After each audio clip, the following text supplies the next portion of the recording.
नमस्कार, DV live Chhattisgarh में आपका स्वागत है। छत्तीसगढ़ की तमाम बड़ी खबरों के साथ मैं हूं सिमरन कौर। आइए देखते हैं आज की सुर्खियां। कांग्रेस चुनाव समिति की बैठक में प्रत्याशियों के नाम पर नहीं हुआ फैसला। प्रदेश प्रभारी ने कहा, सीईसी की बैठक के बाद 8 सितंबर को होगी घोषणा। विधानसभा चुनाव से पहले टीएस सिंहदेव को मिली बड़ी जिम्मेदारी। कांग्रेस की केंद्रीय चुनाव समिति में उप मुख्यमंत्री टीएस सिंहदेव शामिल। और नेता प्रतिपक्ष नारायण चंदेल ने कांग्रेस सरकार के खिलाफ जारी किया आरोप पत्र। कहा, विगत 5 वर्षों में छत्तीसगढ़ में कोई भी विकास के कार्य नहीं हुए। छत्तीसगढ़ कांग्रेस की चुनाव समिति बैठक में अभी तक प्रत्याशियों के नाम पर फैसला नहीं हो सका है। बैठक के बाद प्रदेश प्रभारी कुमारी शैलजा ने कहा कि सीईसी की बैठक के बाद 8 सितंबर को प्रत्याशियों की घोषणा की जाएगी। छत्तीसगढ़ कांग्रेस की चुनाव समिति बैठक में 2 दिन तक प्रत्याशियों की सूची पर मंथन हुआ। इसके बावजूद प्रत्याशियों के नामों पर फैसला नहीं हो सका। बैठक के बाद प्रदेश प्रभारी कुमारी शैलजा ने कहा कि बैठक में सभी नेताओं ने अपने सुझाव रखे थे। अब 8 सितंबर को स्क्रीनिंग कमेटी की बैठक होगी। इसके बाद प्रत्याशियों के नामों की घोषणा की जाएगी। प्रदेश प्रभारी कुमारी शैलजा ने कहा कि कांग्रेस पार्टी और राहुल गांधी पर छत्तीसगढ़ के लोगों ने विशेष भरोसा रखा है। राहुल गांधी और प्रियंका गांधी का फिर से छत्तीसगढ़ दौरा होगा। वे आएंगे और पार्टी व कार्यकर्ताओं का मार्गदर्शन करेंगे। सभी पदाधिकारियों को चुनाव में महत्वपूर्ण जिम्मेदारी दी जाएगी।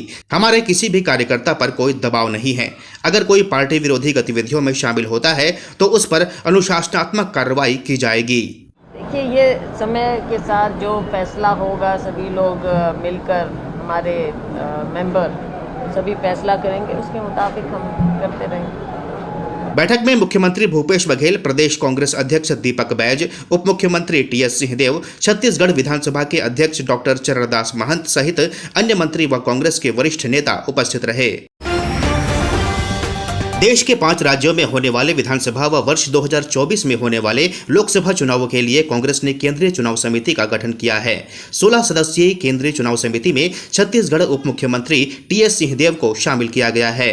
कांग्रेस की केंद्रीय चुनाव समिति में छत्तीसगढ़ के उप मुख्यमंत्री टीएस सिंहदेव को बड़ी जिम्मेदारी दी गई है।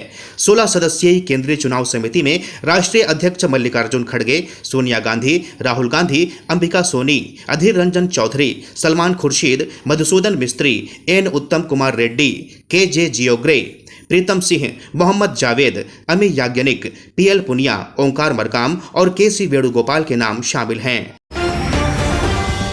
छत्तीसगढ़ विधानसभा के नेता प्रतिपक्ष भाजपा नेता नारायण चंदेल ने कोरबा प्रवास के दौरान पंचवटी विश्राम गृह में भाजपा का राज्य सरकार के खिलाफ आरोप पत्र विमोचित किया।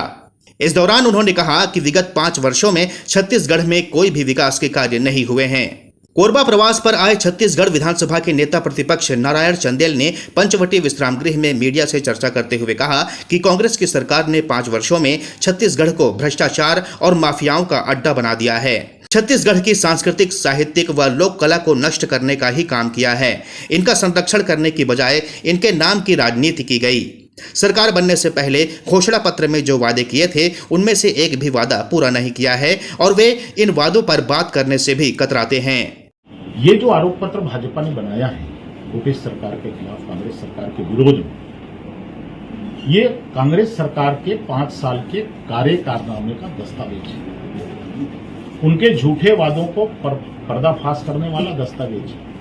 नारायण चंदेल ने कहा कि शराबबंदी के मामले में छत्तीसगढ़ की भोली भाली जनता को ठगा गया है। आवास की समस्या से लोग जूझ रहे हैं, किसान परेशान हैं। 18 लाख से अधिक गरीबों को पक्का मकान नहीं मिला है। शराब पर सरकार ने चावल के कटोरे में भी सेंध मारी है। युवाओं को रोजगार देने के नाम पर पीएससी घोटाला किया गया।